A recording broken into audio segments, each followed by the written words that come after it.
Кайырлы күн достар, сіздермен мөлдір үй жағдайында бутерброд жасайтын боламыз.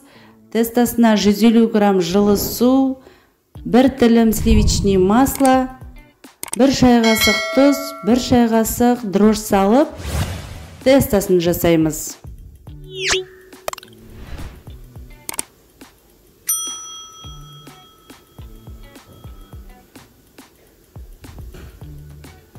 Дайын тестамызды 1 сағатқа бетін жауып қалдырамыз. 1 сағатта осылай менің тестам көтеріліп шықты. Формасын келтіріп,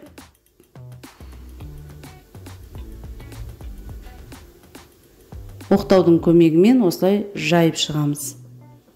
Арасына мен сұйық май жақтым.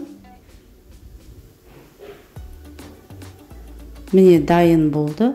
200 градуста пеште пісіріп алдым.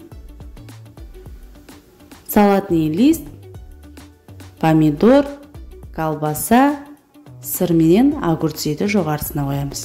Өзі 4 қатардан болады достар. Рет-ретімен қойып шығасыздар.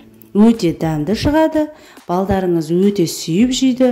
Бір қойғаннан таусылатын дәмді бутерброд.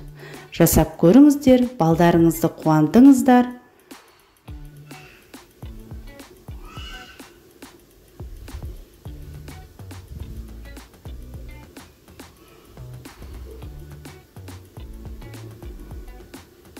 Дайын болды. Өте дәмді ас болсын. Алдағы уақытта менің каналымда көптеген рецепттер шығады.